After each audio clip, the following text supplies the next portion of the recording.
ദില്ലി ദാലി പോഡ്കാസ്റ്റിലേക്ക് സ്വാഗതം. ഞാൻ എസ് ഗോപാലകൃഷ്ണൻ. ഊർജ തന്ത്രജ്ഞനും ഇടതുപക്ഷ ചിന്തകനും ശാസ്ത്ര പ്രചാരകനുമായിരുന്ന ഡോക്ടർ MP പരമേശ്വരൻ 92-ാമത്തെ വയസ്സിൽ അന്തരിച്ചു. തൃശൂരിലെ വസതിയിലായിരുന്നു അന്ത്യം. കിരാലൂർ ഗ്രാമത്തിൽ 1935 ജനുവരി 18-നാണ് അദ്ദേഹം ജനിച്ചത്. തിരുവനന്തപുരം എഞ്ചിനീയറിംഗ് കോളേജിൽ നിന്ന് ബിരുദമെടുത്തു. മോസ്കോ പവർ ഇൻസ്റ്റിറ്റ്യൂട്ടിൽ നിന്ന്, റഷ്യയിലെ മോസ്കോ പവർ ഇൻസ്റ്റിറ്റ്യൂട്ടിൽ നിന്ന് ന്യൂക്ലിയർ എഞ്ചിനീയറിംഗിൽ പരമേശ്വരൻ PhD നേടി. 1957 മുതൽ 1975 വരെ ഭാഭ ആറ്റമിക് റിസർച്ച് സെന്ററിൽ ശാസ്ത്രജ്ഞനായിരുന്നു. കമ്മ്യൂണിസ്റ്റ് പാർട്ടിയുമായുള്ള ബന്ധത്തെ തുടർന്ന് പിന്നീട് ജോലി രാജിവെച്ചു. കേരള ശാസ്ത്ര സാഹിത്യ പരിഷത്തിന്റെ പ്രവർത്തനങ്ങളിൽ വളരെ സജീവമായി. കേരളത്തിലും ദേശീയ തലത്തിലും സാക്ഷരതാ പ്രസ്ഥാനം വളർത്തുന്നതിൽ വലിയ പങ്ക് നിർവഹിച്ചു. കേരളത്തിന്റെ സൈലന്റ് വാലി പ്രക്ഷോഭം വലിയ പാരിസ്ഥിതിക അവബോധ മാറ്റുന്നതിൽ നിർണായകമായ പങ്കാണ് ഡോക്ടർ MP പരമേശ്വരൻ നിർവഹിച്ചത്. CPIM-ൽ അംഗമായിരുന്നു. അദ്ദേഹത്തിന്റെ 4-ാം ലോക സിദ്ധാന്തം CPIM-ൽ ചർച്ചകൾക്ക് വഴിയൊരുക്കിയതും 2004-ൽ പാർട്ടിയിൽ നിന്ന് അദ്ദേഹം പുറത്താകുന്നതും ചരിത്രമാണ്. MP പരമേശ്വരനുമായി വ്യക്തിപരമായും ശാസ്ത്ര പ്രചാര പ്രവർത്തനങ്ങളിലും അടുത്തിടപഴകിയിട്ടുള്ള G സാജനാണ് ഈ ആദരാഞ്ജലി പോഡ്കാസ്റ്റിൽ അതിഥിയായി ദില്ലി ദാലിയിൽ എത്തിയിരിക്കുന്നത്. ശാസ്ത്ര പ്രചാരകനും എഴുത്തുകാരനുമായ G സാജൻ തിരുവനന്തപുരം, ഡൽഹി ദൂരദർശൻ കേന്ദ്രങ്ങളിൽ ഉദ്യോഗസ്ഥനായിരുന്നു. തിരുവനന്തപുരം ദൂരദർശൻ കേന്ദ്രത്തിന്റെ തലവനായി സാജൻ റിട്ടയർ ചെയ്തു. വളരെ ദുഃഖകരമായ ഒരു അന്തരീക്ഷത്തിലാണ് സാജൻ ആദ്യമായി ദില്ലി ദാലി പോഡ്കാസ്റ്റിൽ എത്തുന്നത്. സ്വാഗതം ദില്ലി ദാലിയിലേക്ക് G സാജൻ. നന്ദി ഗോപാലകൃഷ്ണൻ.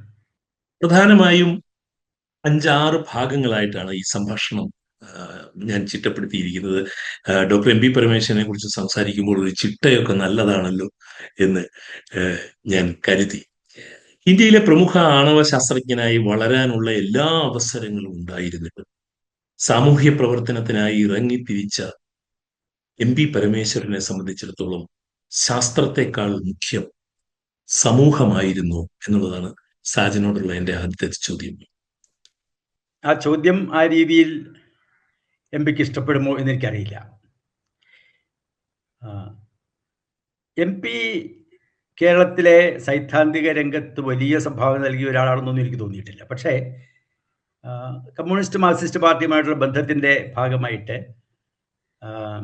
ഏറ്റവും പ്രധാനപ്പെട്ട ഒരു സൈദ്ധാന്തിക പുസ്തകം എഴുതിയിട്ടുണ്ട്, വൈരുദ്ധ്യാത്മക ഭൗതികവാദം എന്ന പുസ്തകം. അത് നമ്മളൊക്കെ കമ്മ്യൂണിസ്റ്റ് ഇടതുപക്ഷ പ്രസ്ഥാനത്തിലേക്ക് വരുന്ന സമയത്ത് വായിക്കുന്ന ഒരു പുസ്തകമാണ്. അതിനകത്തെ ആ ഡയലക്റ്റിക്സ് എന്നുള്ള സംഭവം എനിക്കൊന്ന് ഇതുവരെ ഇത്രയും കാലം കമ്മ്യൂണിസവും ഭൗതികവാദവും ഒക്കെ ചർച്ച ചെയ്തിട്ടും പൂർണ്ണമായിട്ട് മനസ്സിലായിട്ടിരുന്നു. അപ്പം അങ്ങനെ ചോദിക്കുമ്പോൾ ശാസ്ത്രമാണോ സമൂഹമാണോ പ്രധാനം എന്നുള്ള ചോദ്യം തന്നെ ഡയലക്റ്റിക്സിൻ്റെ സ്പിരിറ്റിന് യോജിക്കുന്നതല്ല എന്നെനിക്ക് തോന്നുന്നു. കാരണം MP സമൂഹത്തെക്കുറിച്ച് തന്നെയാണ് ഏറ്റവും കൂടുതൽ ആലോചിക്കുന്നത്. പക്ഷെ അതിനകത്ത് ആ സാമൂഹിക പരിവർത്തനത്തിൽ ശാസ്ത്രത്തിന് വളരെ പ്രധാനപ്പെട്ട ഒരു പങ്കുണ്ട് എന്ന് തന്നെയാണ് MP കരുതുന്നത്. അത് MP വർക്ക് ചെയ്ത മേഖലയിൽ അക്കാലത്ത് ആണവ ശാസ്ത്രജ്ഞനാവുക എന്നൊക്കെ പറഞ്ഞാൽ പിന്നീട് ബാർക്കിൻ്റെ ഡയറക്ടറൊക്കെയായി മാറാവുന്ന അത്രയും വലിയ പ്രധാനപ്പെട്ട സ്ഥാനത്ത് തുടങ്ങിയ ഒരാളാണ്.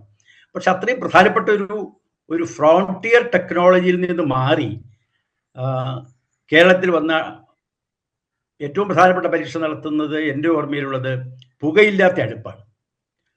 അപ്പോൾ ആണവശാസ്ത്രം പോലെ അക്കാലത്ത് അൺലിമിറ്റഡ് എനർജി എന്ന ആളുകൾ വിശ്വസിച്ചിരുന്നതിൽ നിന്ന് നേരെ താഴെ വന്ന് അവിടെയുള്ള സാധാരണ ഒരു വീട്ടമ്മയുടെ വീട്ടിൽ അന്ന് 60-70% വീടുകളിലും വിറകടുപ്പുള്ള ഒരു സമയത്ത് ദക്ഷത കൂടിയ അടുപ്പ് എന്നുള്ള തരത്തിൽ ശാസ്ത്രത്തിനെ സന്നിവേശിപ്പിക്കാനുള്ള ശ്രമം, അതിനകത്തും ശാസ്ത്രത്തിൻ്റെ കൃത്യമായ പ്രയോഗം ഓരോ കാര്യങ്ങളിലും വേണം എന്ന് തന്നെ വിശ്വസിച്ചിരുന്ന ഒരാളാണെന്നാണ് ഞാൻ MP-യെ കുറിച്ച് മനസ്സിലാക്കുന്നത്. പൂർണ്ണ രാഷ്ട്രീയ പ്രവർത്തനത്തിനായി ശാസ്ത്രജ്ഞന്റെ ജോലി രാജിവെച്ച് സാമൂഹ്യ രംഗത്ത് വന്നെങ്കിലും പതുക്കെ അദ്ദേഹം ശാസ്ത്ര പ്രചാരകന്റെ റോളിലേക്ക് തന്നെ മാറുകയായിരുന്നു. ഇപ്പോ സാജൻ പറഞ്ഞു അങ്ങനെ രണ്ടും തമ്മിൽ വേർതിരിച്ച് കാണാൻ കഴിയില്ല എന്നുള്ളത്. രണ്ടും ഒന്ന് തന്നെയാണ് എം ബി എ സംബന്ധിച്ചിടത്തോളം എന്ന്. കേരള ശാസ്ത്ര സാഹിത്യ പരിഷത്തിന്റെ സ്ഥാപക നേതാക്കന്മാരിൽ ഒരാൾ എന്ന നിലയിൽ ഡോക്ടർ എം പി പരമേശ്വരനെ കാണുമ്പോൾ ആ ചരിത്രം രേഖപ്പെടുത്തപ്പെട്ടിട്ടുണ്ടോ, അദ്ദേഹത്തിന്റെ സംഭാവനകൾ? അതോ ഈ എനിക്ക് തോന്നുന്നത് വാമൊഴിയിലൂടെ? ഇപ്പം എം ബി എയെ കുറിച്ച് ഞാനും ഗോപാലകൃഷ്ണൻ സംസാരിക്കുമ്പോഴൊക്കെ തന്നെ എനിക്ക് തോന്നുന്നത് അതിൻ്റെ ഒരു വലിയ പ്രശ്നം നമ്മളെക്കുറിച്ച് തന്നെയാണ് സംസാരിക്കുന്നത്. എനിക്ക് തോന്നുന്നത് ശാസ്ത്ര സാഹിത്യ പരിഷത്ത് ജനിച്ച ഏകദേശം അതേ കാലത്താണ് നമ്മളൊക്കെ ജനിക്കുന്നത്, 61 62 കാലത്തൊക്കെയാണ്. അതെ അതെ. അപ്പോൾ അത് കഴിഞ്ഞിട്ടുണ്ടായപ്പോൾ ആ സമയത്തുള്ള നമ്മുടെ ഓർമ്മ അല്ലെങ്കിൽ പോലും ആ ട്രാജക്ടറി എം ബി എ സംബന്ധിച്ച് വളരെ പ്രധാനപ്പെട്ടായിരുന്നു. എന്തിനാ തുടങ്ങുന്നത്? സാധാരണ മനുഷ്യരിലേക്ക് ശാസ്ത്രം എത്തിക്കണം, അതിന് പറ്റുന്ന തരത്തിൽ ശാസ്ത്രലേഖനങ്ങൾ മലയാളത്തിൽ വരണം. അങ്ങനെ എഴുതി തുടങ്ങിയപ്പോഴാണ് അടുത്ത പ്രധാനപ്പെട്ട ചോദ്യം സംഘടന ചോദിക്കുന്നത്. സംഘടന എന്ന് ഞാൻ പറയുന്നതിലെല്ലാം എം പിയും കൂടി ഉൾപ്പെടുന്നുണ്ട്. ആ ചോദ്യം എന്താണ്? ഓക്കെ, നിങ്ങൾ പുസ്തകങ്ങൾ എഴുതി, പക്ഷേ കേരളത്തിൽ എത്രയാണ് സാക്ഷരത? ഇത് വായിക്കാൻ പറ്റുന്ന എത്ര പേരുണ്ട്? അപ്പം എഴുതിയാൽ പോരാ, അവരോട് ശാസ്ത്രത്തെക്കുറിച്ച് സംസാരിക്കണം. അങ്ങനെയാണ് ശാസ്ത്ര സാംസ്കാരിക ക്ലാസുകൾ, കേരളം മുഴുവൻ 10,000 ശാസ്ത്ര ക്ലാസുകൾ, പ്രകൃതി, ശാസ്ത്രം, സമൂഹം. അത് എം പിയുടെ ഒരു പ്രത്യേകത. എം പി ഈ സ്മോൾ ഈസ് ബ്യൂട്ടിഫുളിന്റെ ആണെങ്കിൽ പോലും M P can only think big. വലിയ കാര്യങ്ങൾ അത് ആ വലിയ സ്കെയിലിൽ ചിന്തിക്കാൻ പറ്റുള്ളൂ എന്താണെങ്കിലും. അത് പിന്നീട് ജീവിതത്തിൽ മുഴുവൻ എം പി ഇടപെട്ട എല്ലാ കാര്യങ്ങളിലും അത് നമുക്ക് സമയം കിട്ടുകയാണെങ്കിൽ ഇതിനെക്കുറിച്ച് പറയാം. അപ്പോൾ പരിഷത്തിനെ കുറിച്ച് പറയുമ്പം എഴുതിയാൽ മാത്രം പോരാ, ശാസ്ത്രം സംസാരിക്കണം. അപ്പൊ എന്തിനെക്കുറിച്ച് സംസാരിക്കണം? പ്രകൃതി, ശാസ്ത്രം, സമൂഹം. അപ്പൊ ഇത് തമ്മിൽ വലിയ ഡയലക്ടിക്കൽ ബന്ധമുണ്ടെന്ന് മനസ്സിലാക്കിക്കൊണ്ട് തന്നെയാണ് അങ്ങനെ. അപ്പൊ ഈ ഡയലക്ടിക്കലാണ് എന്ന് പറയുമ്പോൾ തന്നെ അത് വലിയ മാർക്സിസത്തിന്റെ പ്രാഥമികമായ പാഠങ്ങൾ ഉൾക്കൊണ്ടുകൊണ്ട് തന്നെയാണ് ഇതെല്ലാം ഡിസൈൻ ചെയ്തതെന്നാണ് ഞാൻ മനസ്സിലാക്കുന്നത്. അങ്ങനെ സംസാരിച്ചു തുടങ്ങിയപ്പോഴാണ് അടുത്ത പ്രശ്നം.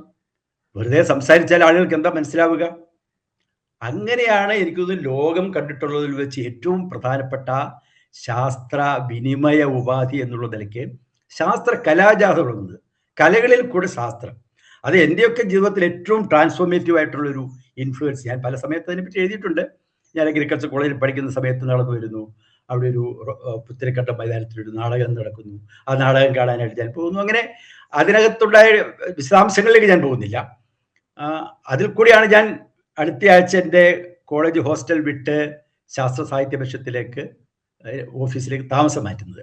അപ്പം ആ രീതിയിൽ അപ്പം ആ ട്രാൻസ്ഫോർമേഷൻ മുഴുവൻ കമ്മ്യൂണിക്കേഷൻ ഉണ്ടാക്കിയ ഇത്തരത്തിലുള്ള പരീക്ഷണങ്ങൾ എന്ന് പറയുന്നത് എം പിയുടെ വളരെ പ്രധാനപ്പെട്ട കോൺട്രിബ്യൂഷൻ ആയിരുന്നു. പിന്നീട് ഈ ശാസ്ത്ര കലാജാഥയിൽ ഉണ്ടാക്കിയ ഉപകരണങ്ങൾ, അത് പാട്ടുകളിൽ കൂടിയാണെങ്കിലും ചെറിയ സ്കിറ്റുകളിൽ കൂടിയാണെങ്കിലും അത് പിന്നീട് എല്ലാ കാലത്തും സാക്ഷരതയിലും ജനകീയാസൂത്രണത്തിലും ഒക്കെ വളരെ ക്രിയാത്മകമായിട്ട് ഉപയോഗിക്കാൻ കഴിഞ്ഞിട്ടുണ്ട്. അതായിരുന്നു ആ ട്രാജക്ടറി, കമ്മ്യൂണിക്കേഷൻ എന്നുള്ള നിലയ്ക്കുള്ള ട്രാജക്ടറി എം പിയെ സംബന്ധിച്ച് വളരെ പ്രധാനമായിരുന്നു.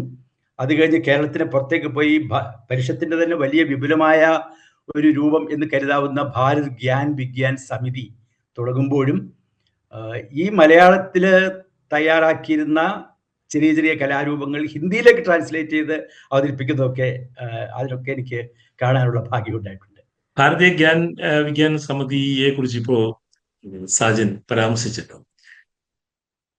ഇന്ന് രാവിലെ നമ്മുടെ രണ്ടുപേരുടെയും സുഹൃത്തായിട്ടുള്ള VR രാമനുമായിട്ട് ഞാൻ സംസാരിക്കുകയായിരുന്നു. ഭാരതീയ ഗ്യാൻ വിജ്ഞാൻ സമിതിയുടെ പ്രവർത്തനങ്ങൾക്കായി doctor M P Parameswaran VR രാമനെ തെരഞ്ഞെടുക്കുമ്പോൾ രാമന് 22 വയസ്സേ ഉള്ളൂ. അപ്പോ വടക്കോട്ട് എടുക്കുക എന്നാണ് എം പി പറയുന്നത്. നിന്നെ വടക്കോട്ടേക്ക് എടുക്കുക. തെക്കോട്ടെടുക്കുന്നതിന് ഓപ്പോസിറ്റാ. അത് തന്നെ, തെക്കോട്ടെടുക്കുന്നതിന് ഓപ്പോസിറ്റ്. ഞാനത് പറഞ്ഞില്ല എന്നേ ഉള്ളൂ. അപ്പൊ കേരളത്തിൽ നിന്ന് വടക്കേ ഇന്ത്യയിലേക്ക് തിരഞ്ഞെടുക്കുന്നതിനെ കുറിച്ചാണ് രാമൻ പറയുന്നത്. അപ്പൊ തന്റെ ജീവിതത്തിൽ ഇന്ത്യയെ കാണുന്ന രീതിയെയും അപ്പാടെ മാറ്റിയ തീരുമാനമായിരുന്നു എം പി പരമേശ്വരനും പ്രൊഫസർ ഇ കെ നാരായണനും അന്ന്. E K Narayanan. അതെ അതെ, പ്രൊഫസർ ഇ കെ നാരായണൻ, അങ്ങനെ പറഞ്ഞത്. പ്രൊഫസർ ഇ കെ നാരായണനും ചേർന്നെടുത്തതെന്നാണ് രാമൻ ഇന്ന് രാവിലെ എന്നോട് പറഞ്ഞത്. ഈ ചെറുപ്പക്കാരെ കണ്ടെത്തുന്നതിലും ഇപ്പോ എം പി സാജനെ കാണുമ്പോഴും Sajan was in your early 20s. അതെ. അതെ.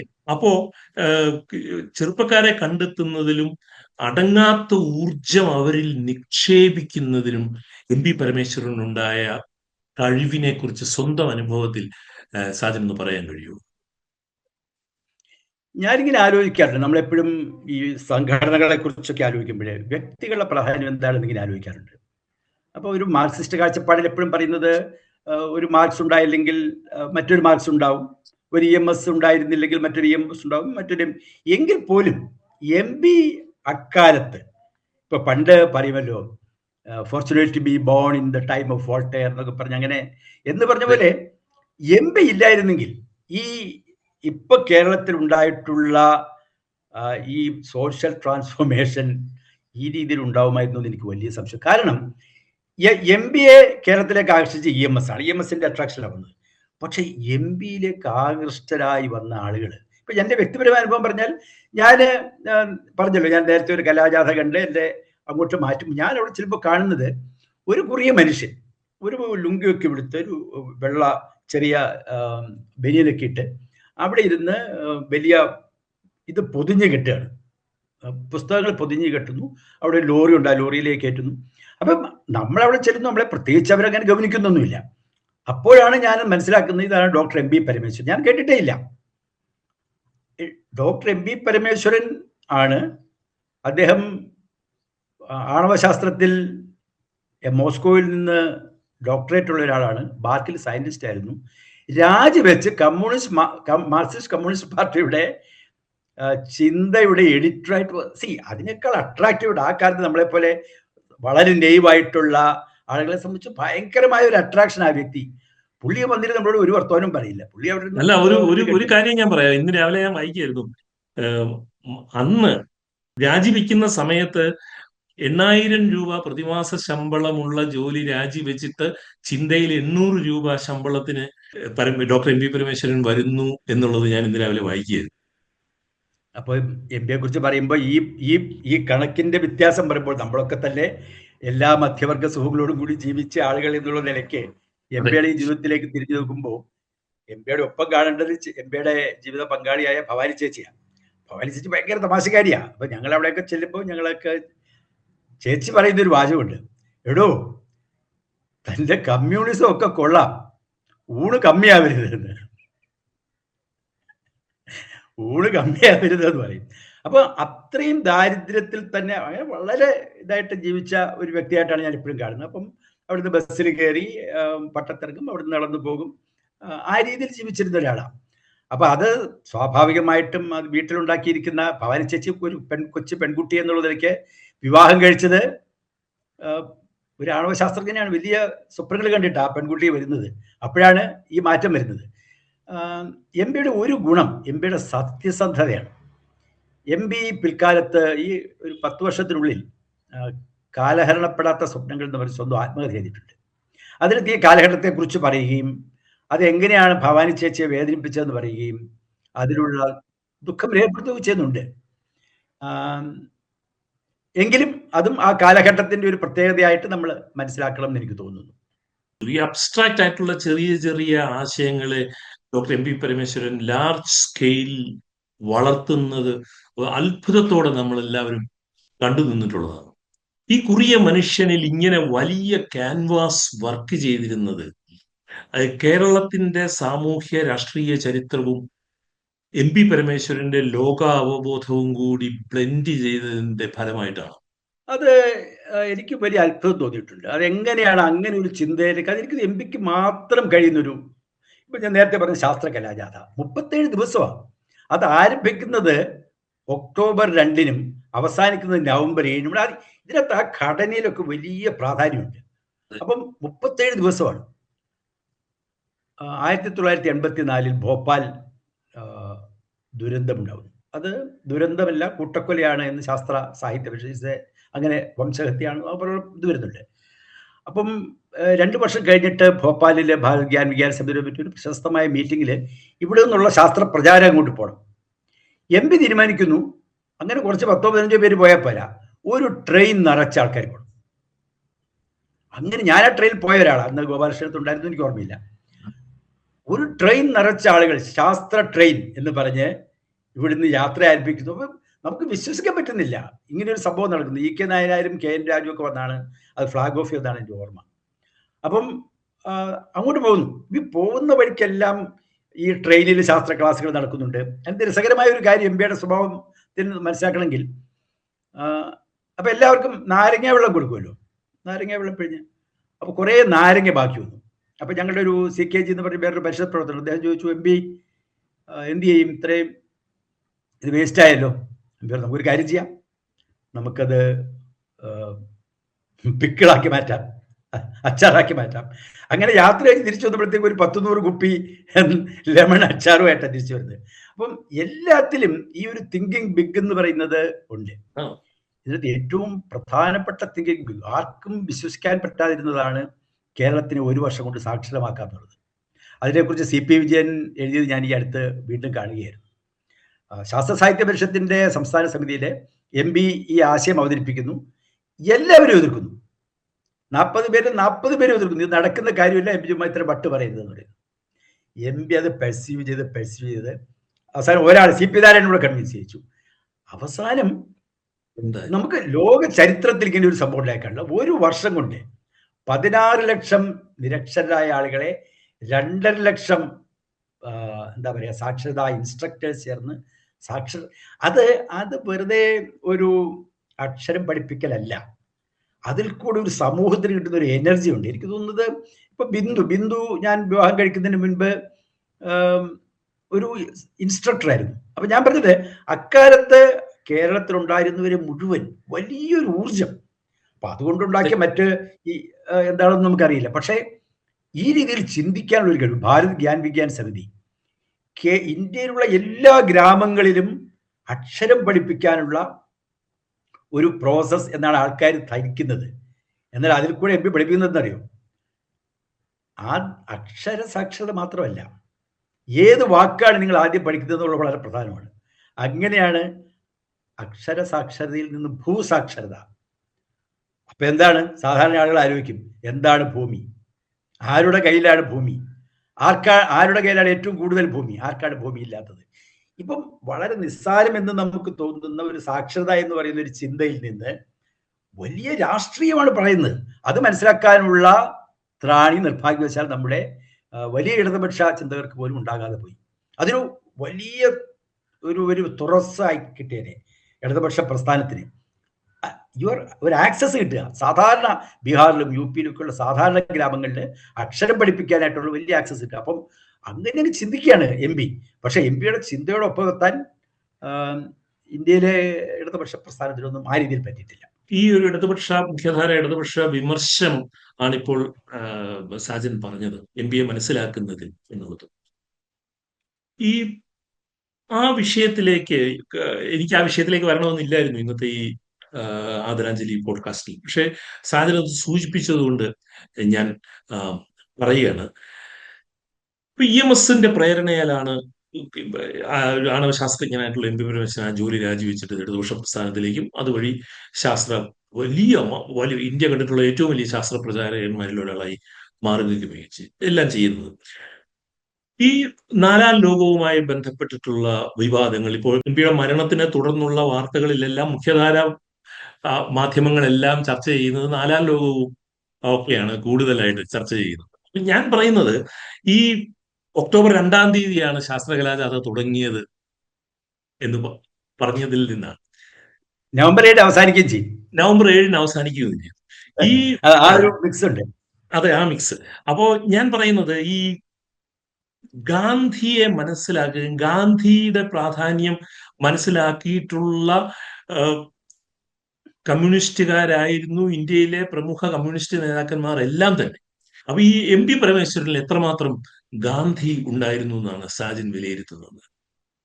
വലിയ വലിയ വലിയ അളവിലുണ്ടായിരുന്നു. ഇത് കഴിഞ്ഞിട്ട് ഈ 4-ാം ലോക വിവാദമൊക്കെ കഴിഞ്ഞിട്ട് ഇറങ്ങിയ പുസ്തകത്തിൽ എനിക്ക് തോന്നുന്നു 4-ാം ലോകം അതിൻ്റെ തന്നെ എഡിഷനിൽ എഴുതിയിട്ടുണ്ട്, ഞാൻ I M A Gandhian Marxist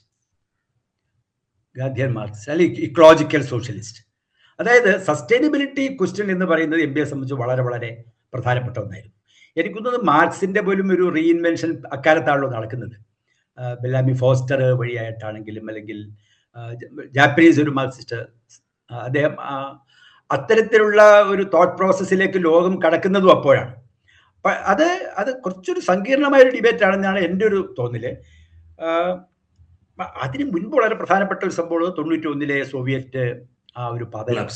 അതിനുശേഷം ലോകം മുഴുവൻ പുതിയ തരം ഇടതുപക്ഷ സാധ്യതകളെ കുറിച്ച് ചർച്ച ചെയ്യാണ്.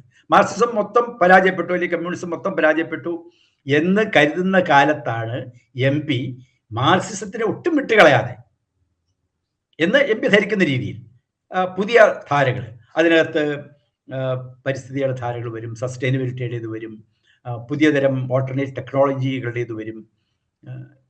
MP വളരെ കാലം 90-കളിൽ തന്നെ സ്ത്രീകളും സാമൂഹ്യ മാറ്റം പുസ്തകം എഴുതിയിട്ടുണ്ട്. അപ്പൊ ജെൻഡറിന്റെ വരും.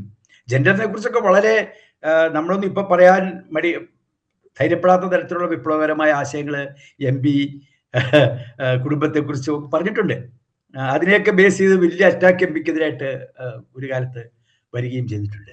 അപ്പോൾ ആ രീതിയിൽ വലിയ വലിയ ചിന്തകനാണ് MP. അടുത്ത ചോദ്യത്തിലേക്ക് പോകുന്നതിന് മുമ്പ് നേരത്തെ പറയണമെന്ന് ഞാൻ എൻ്റെ വ്യക്തിപരമായ ഒരു കാര്യം പറയണമെന്നുണ്ടായിരുന്നു. എൻ്റെ അമ്മയ്ക്ക് ഗുരുതരമായ നേത്രരോഗം ഉണ്ടായിരുന്നു. അവസാന കാലങ്ങളിൽ അമ്മയ്ക്ക് കാഴ്ച ശക്തി തന്നെ ഇല്ലായിരുന്നു. പക്ഷെ ഈ ഗുരുതരമായ നേത്രരോഗമുള്ള സമയത്ത് പോലും ഞാനൊക്കെ എൻ്റെ ബാല്യത്തിലും കൗമാരത്തിലും അമ്മ ഇങ്ങനെ ഈ പുകയൂതി അടുപ്പ് കത്തിക്കുന്നത് കണ്ട് വിഷമിച്ച് വളർന്നിട്ടുള്ള ഒരു ബാല്യവും കൗമാരവുമാണ് എൻ്റെത്. അപ്പൊ ഈ പുകയില്ലാത്ത അടുപ്പ് എന്ന് പറഞ്ഞ ഒരു ആശയം കൊണ്ടുവരികയും അത് കേരളത്തിലെ മുഴുവൻ ഗ്രാമങ്ങളും, ഞാൻ പട്ടണങ്ങളല്ല പറയുന്നത്, കേരളത്തിലെ മുഴുവൻ ഗ്രാമങ്ങൾ ഇതിനെ ഏറ്റെടുത്തതും എന്നെ അത്ഭുതപ്പെടുത്തിയിട്ടുള്ള കാര്യമാണ്. അതുമായിട്ട് ബന്ധപ്പെട്ട ഒരു കാര്യം ഇന്ന് ഡോക്ടർ KP കണ്ണൻ പത്രത്തിൽ എഴുതിയ ഒരു ആദരക്കുറിപ്പിൽ പറയുന്നുണ്ട്. എങ്ങനെയാണ് ശാസ്ത്രബോധത്തിനെ ഗ്രാമീണ കേരളത്തിലേക്ക് MP എത്തിച്ചത് എന്ന്. അവിടെയും ഒരു ഗാന്ധി ഉണ്ട് എന്ന് കരുതുന്ന ഒരാളാണ് ഞാൻ. അത് പ്രകൃതി സമൂഹം ശാസ്ത്രം എന്ന പുസ്തകത്തിലൂടെ MP നമ്മളെപ്പോലെയൊക്കെയുള്ള നഗരത്തിന്റെ യൗവനങ്ങളെ ഉണർത്തിയതേക്കാൾ കൂടുതൽ കേരളത്തിലെ ഗ്രാമങ്ങളിലെ യുവാക്കളെയാണ് MP ഉണർത്തിയതെന്ന് എനിക്ക് തോന്നിയിട്ടുണ്ട്. ഞാൻ പരിഷത്തിലേക്ക് ദൂരദർശനിലൊക്കെ ചേരുന്നതിന് മുൻപ് ഞാൻ പരിഷത്തിൽ വന്നപ്പോൾ ഞങ്ങൾ ആദ്യം പങ്കെടുത്തത് ഗ്രാമശാസ്ത്ര ജാഥയാണ്. എനിക്ക് ഓർമ്മ 5 ദിവസം. അപ്പൊ ഞാൻ അഗ്രികൾച്ചർ കോളേജിൽ പഠിക്കുകയാണ്. പക്ഷേ അവിടെ നിന്നൊക്കെ വിട്ട് ഞാൻ ഗ്രാമങ്ങളിൽ കൂടെയുള്ള യാത്രയാണ്. അപ്പം അന്ന് ഈ ഗ്രാമശാസ്ത്ര ജാഥ എന്ന് പറയുന്ന കൺസെപ്റ്റ്, ഓരോ ഗ്രാമത്തിനും വേണ്ട അതിന് ചേർന്ന നാടിന് ചേർന്ന സാങ്കേതിക വിദ്യ എന്ന സങ്കല്പം, ഇതൊക്കെ 82-കളിൽ തന്നെ MP ചിന്തിച്ചിട്ടുണ്ട്. ഇതിൻ്റെ ഏറ്റവും സാർത്ഥകമായ തുടർച്ചയാണ് ജനകീയാസൂത്രണത്തിൽ ഉണ്ടായിരിക്കുന്നത്. അപ്പോൾ MP പാർട്ടിയിൽ നിന്ന് പുറത്തുപോയി അത്തരം കാര്യങ്ങളൊക്കെ നമ്മൾ വ്യത്യസ്തമായി ചർച്ച ചെയ്യുമ്പോഴും അതേ പാർട്ടി തന്നെയാണ് ഡോക്ടർ തോമസ് ഐസക്കിന്റെ ഒക്കെ നേതൃത്വത്തിൽ ലോകം കണ്ട ഏറ്റവും വലിയ പരീക്ഷണങ്ങളിലൊന്നാണ് ഡീസെൻട്രലൈസേഷന്റെ ജനകീയാസൂത്രണം. അത് നമ്മൾ പറയാതെ മുമ്പോട്ട് പോകാൻ പറ്റില്ല. അപ്പോൾ MPയെ സംബന്ധിച്ച് 2 പ്രധാനപ്പെട്ട കോൺട്രിബ്യൂഷൻസ് ആണ് ഞാൻ കേരളത്തിൽ കാണുന്നത്. ഒന്ന് സാക്ഷരത, ശാസ്ത്ര സാഹിത്യ പരിഷത്തുമായി നിർത്തിക്കുക സാക്ഷരത, പിന്നീട് ജനകീയാസൂത്രണം. ഈ ജനകീയാസൂത്രണത്തിന്റെ സാധ്യതകൾ എത്രമാത്രം കേരളത്തിൽ ഉപയോഗിക്കാൻ പറ്റി എന്നുള്ള ചോദ്യം നമ്മുടെ മുമ്പിൽ എപ്പോഴും കാണും. കാരണം അതൊരു വലിയ പരീക്ഷണം, ഒരു ചുരുങ്ങിയ കാലത്തൊന്നും നിങ്ങൾക്ക് പൂർത്തിയാക്കാൻ പറ്റുന്ന ഒരു മോഡലൊന്നുമല്ല. EMSന്റെ വലിയ സപ്പോർട്ട് ഉണ്ടായിരുന്നു ജനകീയാസൂത്രണത്തിന്. EMS പറഞ്ഞത് ഭൂപരിഷ്കരണത്തിന് ശേഷം കേരളം കണ്ട ഏറ്റവും പ്രധാനപ്പെട്ട സാമൂഹിക പരിഷ്കരണ പ്രക്രിയയാണ് ജനകീയാസൂത്രണം. അപ്പം ആ രീതിയിൽ വലിയ ഇൻഫ്ലുവൻസ് ആണ് MP കേരളത്തിന്റെ മാറ്റത്തിൽ സൃഷ്ടിച്ചിരിക്കുന്നത്. MP അർബൻ ആയിരുന്നില്ല എന്ന് ഞാൻ പറഞ്ഞാൽ അതിനോട് എങ്ങനെയായും? MPയുടെ ഒരു ഗുണം, MP ആയിട്ട് നിങ്ങൾക്ക് അടിയുണ്ടാക്കാവുന്നതാണ്. ഞാൻ വളരെ MPയുടെ അടിയുണ്ടാക്കും. MPയോട് ഞാൻ ചോദിക്കും, MP ഇത് ഈ ചുമ്മാ ഈ പെസന്റ് ഇക്കോണമി അല്ലല്ലോ ലോകത്തെ നിയന്ത്രിക്കുന്നത് ഞാൻ പറയും. അപ്പോൾ MP പറയും, ഇവിടെ തന്നെ ഈ പെസന്റ് ഇക്കോണമി പറയുന്നത് പെസന്റ് ഇക്കോണമി എന്ന് പറ. അപ്പം ഇതിനകത്തൊക്കെ എനിക്ക് MPയോട് പൂർണ്ണമായും യോജിപ്പൊന്നുമില്ല. യോജിപ്പുണ്ടോ എന്ന് ചോദിച്ചാൽ എനിക്കറിയില്ല.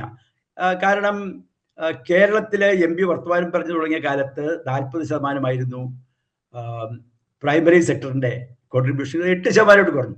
അതിന് വലിയ സാമൂഹികമായ കാരണങ്ങളുണ്ട്. അപ്പോഴാണ് MP ഏറ്റവും 90-ാമത്തെ വയസ്സിൽ എഴുതിയ പുസ്തകത്തില് കേര സൗഭാഗ്യ എന്ന് പറയുന്നൊരു പ്രോജക്റ്റ് കൊണ്ടിരുന്നത്. MBA ഇപ്പൊ ഡോക്ടർ അരവിന്ദൻ ഒരു രസകരമായ കാര്യം എഴുതിയിട്ടുണ്ട്. എന്ത് ആശയത്തിനെയും അക്കങ്ങളിലേക്ക് ചുരുക്കാനുള്ള ഒരു കഴിവാണ് MBA.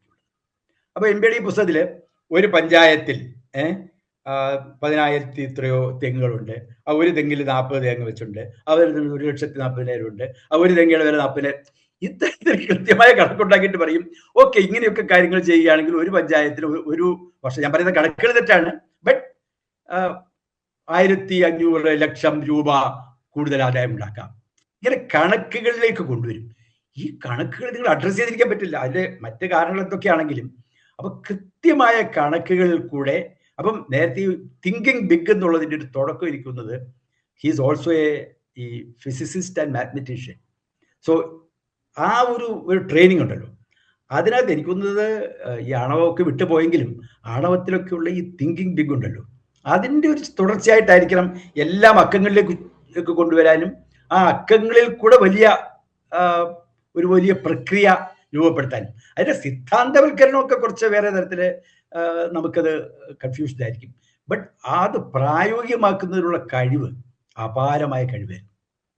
അതേസമയം തന്നെ ഈ അധികാരവുമായിട്ട് മല്ലിടാനുള്ള എന്നാൽ വിനീതമായിട്ട് മല്ലിടാനുള്ള ഒരു ധൈര്യമായിരുന്നു MB പരമേശ്വരന്. CPM പോലെയുള്ള ഒരു വലിയ പാർട്ടി ആയിട്ട് തെറ്റി നിൽക്കുക, അതിന്ന് പാർട്ടിയിൽ നിന്ന് പുറത്താക്കുന്ന ദിവസം രാവിലെ ചൂട് ദോശ ഉണ്ടാക്കി അതിനെ വളരെ രസകരമായിട്ട്, അല്ലെങ്കിൽ അതിനെ അത്ര ലളിതമായിട്ട് തന്നെ അതിനെ കാണുവാനുള്ള ഒരു ധൈര്യം ചോദ്യം ചെയ്യുന്ന MBയിൽ ഉണ്ടായിരുന്നു എന്നും ഞാൻ ശ്രദ്ധിച്ചിട്ടുണ്ട്. അത് വളരെ ലളിതമായിട്ട് തന്നെ നമുക്ക് മനസ്സിലാക്കാവില്ല അദ്ദേഹത്തിന്റെ ജീവിതത്തിൽ നിന്ന്. അദ്ദേഹത്തിന്റെ ലക്ഷ്യം പ്രശസ്തിയോ പണമോ എന്തെങ്കിലും ആയിരുന്നെങ്കിൽ അദ്ദേഹം ബാക്കിൽ നിന്ന് ഇങ്ങോട്ട് വരില്ലല്ലോ. ഈ ചില മനുഷ്യരുണ്ടല്ലോ, അവരുടെ ഈ കൺവിക്ഷൻ എന്ന് പറയുന്ന സാധനം, ഇതാണ് എൻ്റെ ജീവിതത്തിലെ എൻ്റെ ലക്ഷ്യം, ഇതാണ് ആ സാധനം ഡ്രൈവ് ചെയ്യുക. അതാണ് അപ്പൊ ഞാൻ ഇന്നലെ പറയാം, ഇന്നലെ MB മരിച്ചപ്പോഴേ എല്ലാം വെൽ പ്ലാൻഡ് ആണല്ലോ. അപ്പം കഴിഞ്ഞ ഒരു 2-3 മാസമായിട്ട് വളരെ സിക്കാണ് എങ്കിൽ പോലും MB തീരുമാനിച്ചു ഈ അവാർഡ് കൂടി മേടിക്കാം. ആ അവാർഡിന് നല്ലൊരു പേരാ, നവമലയാളി. അപ്പൊ MB തീരുമാനിച്ചു ശരി, ആ പുരസ്കാരം കൂടെ മേടിച്ചിട്ട് മതി. അങ്ങനെ പുരസ്കാരം മേടിക്കുന്നു പിറ്റേ ദിവസം. അപ്പം well calculated life and death ആയിട്ട് ഇങ്ങനെ തമാശയായിട്ട് തന്നെ എല്ലാ അർത്ഥത്തിലും നവമലയാളിയായിരുന്നു. അതുകൊണ്ട് ആ പുരസ്കാരം എനിക്ക് കൊടുത്ത് വളരെ സാർത്ഥകവുമായി. MBക്ക് അത് ഇഷ്ടപ്പെട്ടും കാണും. അതിന്റെ മറ്റു തരത്തിലുള്ള എത്ര പൈസ കിട്ടി എന്നുള്ളതൊന്നുമല്ല, ആ പേരിനൊരു വലിയൊരു. MB പരമേശ്വരൻ സാജനെയും എന്നെയും നമ്മുടെ തലമുറയിൽപ്പെട്ടവരെയും നമുക്ക് ശേഷം വന്നവരെയും നമുക്ക് മുന്നുണ്ടായിരുന്നവരെയും എല്ലാം സ്വപ്നം കാണാൻ പ്രേരിപ്പിച്ചു. ഈ സ്വപ്നങ്ങളെ MBയിൽ നിന്നും വീണ്ടും മുന്നോട്ട് കൊണ്ടുപോകാനുള്ള മൗലികതയും ധൈര്യവും ചരിത്ര അവഗാഹവും സാമൂഹ്യ ബോധവും ഇന്നത്തെ കേരളത്തിനുണ്ടോ? മതാത്മകത വിഴുങ്ങുന്ന കേരളത്തിൽ ശാസ്ത്രത്തിന്റെ വഴി എന്താണ്? ഈ ചോദ്യം ചോദിക്കുന്നവരോട് എൻ്റെ ഒരു പ്രശ്നം, ഞാനൊരു ഇൻകോറിജിബിൾ ഓപ്റ്റിമിസ്റ്റ് ആണ് എന്നുള്ളതാണ്. അപ്പോൾ ഇത്തവണ തിരിച്ച് ദൂരദർശനിൽ ഇതൊക്കെ കഴിഞ്ഞ് വന്നതിന് ശേഷം ഞാൻ കൂടുതൽ വർക്ക് ചെയ്തത് പരിഷത്തിൻ്റെ ചെറിയ ഗ്രൂപ്പുണ്ട്, ലൂക്ക പോലത്തെ ഗ്രൂപ്പുണ്ട്. ഞാൻ അതിനകത്ത് കാണുന്നത്, ഞാൻ 80കളുടെ തുടക്കത്തിലൊക്കെ പരിഷത്തിൽ വന്നപ്പോൾ കണ്ട വളരെ ഗംഭീരന്മാരായ മനുഷ്യരുണ്ടോ, അതുപോലെ ഗംഭീരരായ മനുഷ്യരെ ഞാൻ ഈ കൂട്ടത്തിൽ കാണുന്നുണ്ട്. അതിനകത്ത് ഒരാളുടെ പേര് എനിക്ക് പറയാൻ ആഗ്രഹം തോന്നുന്നത് റിസ്വാന്റെ പേരാണ്. റിസ്വാൻ ഒറ്റ വാചകമാണ് MBയെ കുറിച്ച് എഴുതിയത്, പ്രാക്സിസിന്റെ അറിവും പൊരുളുമാണ് MB. അപ്പം ഇപ്പം ഞാൻ പുതിയ തലമുറയിലെ ഒരാളുടെ പ്രതിനിധി എന്നുള്ള നിലയ്ക്ക് ആലോചിക്കുകയാണ് പ്രാക്സിസ്. അപ്പം ഒരു റിസ്വാൻ എത്ര വയസ്സായി? റിസ്വാന്റെ പ്രായം ഞാൻ ചോദിക്കുന്നില്ല, 30s, early 30s ആയിരിക്കണം. അവരോട് ചോദിക്കണം. അപ്പൊ ഞാൻ പറഞ്ഞത്, നമ്മുടെ ആളുകളുടെ തെറ്റിദ്ധാരണ ഇത് ഈ നമ്മുടെ തലമുറയോട് കൂടി എല്ലാം കഴിഞ്ഞു എന്നാണ്. അതൊന്നും MBക്കുള്ള ഒരു ട്രിബ്യൂട്ട് അല്ല. അത് MBയുടെ ഈ സ്വാധീനം ഗംഭീരമായിട്ടുള്ള, നിങ്ങൾ ലോകത്ത് എവിടെ വേണമെങ്കിലും ചെന്നു, വളരെ യങ്സ്റ്റേഴ്സ് അവരെല്ലാവരും തന്നെ MBയെ ഇപ്പോഴും മനസ്സിൽ ഉൾക്കൊള്ളുകയും MBയോട് ഫൈറ്റ് ചെയ്യുകയും. ഇന്നിപ്പോൾ അരുൺ രവി എഴുതിയിട്ടുണ്ട്, MBയോട് അവസാന കാലത്താണ് പരിചയപ്പെട്ടത്. അദ്ദേഹം പറഞ്ഞതുകൊണ്ട് എനിക്ക് ഒട്ടും യോജിക്കാൻ പറ്റുന്നില്ല. ഒരു ചെറുപ്പക്കാരനാ പറയുന്നേ, MB will be very happy to hear this. ഞാൻ നിങ്ങളോട് യോജിക്കുന്നില്ല, നിങ്ങൾ പറയുന്നത് തെറ്റാണ് എന്ന് പറയുന്ന ഒരു തലമുറ ഉണ്ട്. അപ്പം ആ തലമുറയിൽ കൂടെ കേരളം മുമ്പോട്ട് പോകും എന്നുള്ളതിന് എനിക്കൊരു സംശയമില്ല. നമ്മൾ കേരളത്തിലെ കാണുന്നത് ഈ രാഷ്ട്രീയത്തിന്റെ ഒരു സൂപ്പർഫിഷ്യാലിറ്റിയില്ല. കാരണം കേരളത്തിന്റെ ഒരു പർട്ടിക്കുലർ നമ്മളൊരു സെക്കൻഡ് ജനറേഷൻ ഡെവലപ്മെന്റൽ പ്രോബ്ലംസ് ഉള്ള ഒരു സമൂഹം എന്നുള്ള നിലയ്ക്ക് ഇതിന്റെ അടിത്തട്ടിൽ നടക്കുന്ന ഒരുപാട് രസകരമായ കാര്യങ്ങളുണ്ട്. അത് രാഷ്ട്രീയത്തിൽ വരുന്ന ഈ ചെറിയ അപഭ്രംശങ്ങൾ കൂടി ഒന്നും തകർന്നു പോകുന്നതല്ല. എനിക്ക് എംപിയുടെ അതേ ആത്മവിശ്വാസവും ഓപ്റ്റിമിസവും എനിക്ക് കേരള സമൂഹത്തെ കുറിച്ചുണ്ട്. അതുപോലെ മുന്നോട്ട് പോകുന്ന കേരളം എന്നും എം പി പരമേശ്വരനെ ഓർത്തിരിക്കും. എം പി പരമേശ്വരന്റെ ചിന്തകളിലൂടെ ആയിരിക്കും കേരളം സ്ഥായിയായ വികസനവുമായിട്ട് മുന്നോട്ട് പോവുക എന്ന ഉറപ്പോടുകൂടി നമുക്ക് ഈ ആദരാഞ്ജലി പോഡ്കാസ്റ്റ് അവസാനിപ്പിക്കാം. എനിക്കറിയാം വളരെ അടുപ്പം ബിന്ദുവിനും സാജനും എം പി പരമേശ്വരനോട് ഉണ്ടായിരുന്നു എന്നുള്ളത്. സാജനും ഞാനും ഒരുമിച്ച് എം പി പരമേശ്വരനെ കാണാൻ പോയ ഒരു വൈകുന്നേരം എനിക്ക് ഓർമ്മയുണ്ട്. അത് ഓർക്കുമ്പോൾ ഇപ്പോൾ തന്നെ ഒരു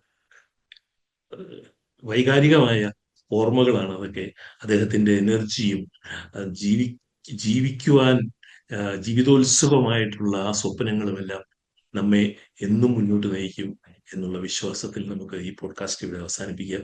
ദില്ലിദാലിയുടെ എല്ലാ ശ്രോതാക്കളുടെയും പേരിൽ ഐ ആം താങ്കിങ് യു. ഇങ്ങനെ ഒരു അവസരം തന്നതിന് വളരെ സന്തോഷം. ഞാൻ ദില്ലിദാലിയുടെ വലിയൊരു ആരാധനയാണെന്ന് എനിക്കറിയാം. ഞാൻ ദിവസത്തിന്റെ പല പല ഭാഗങ്ങളിൽ ദില്ലിദാലിയുമായി ഇങ്ങനെ സമരസപ്പെട്ടാണ് ദിവസം പല കാരണങ്ങളുണ്ടോ നടന്നില്ല. പക്ഷെ ഇപ്പൊ എം പിയെ ഓർക്കാനായിട്ട് തന്നെ ഇങ്ങനെ ഒരു അവസരം വന്നു എന്നുള്ളത് തന്നെ ഒരു വലിയൊരു ചരിത്രപരമായ ഒരു നിയോഗമായിട്ട് എനിക്ക് തോന്നുന്നു. ഞാൻ എം പിയെ ഓർത്ത് അങ്ങനെ കരയാൻ എനിക്ക് തോന്നുന്നില്ല. കൂടുതൽ ഊർജം കിട്ടുക തന്നെയാണ് ചെയ്യുന്നത്.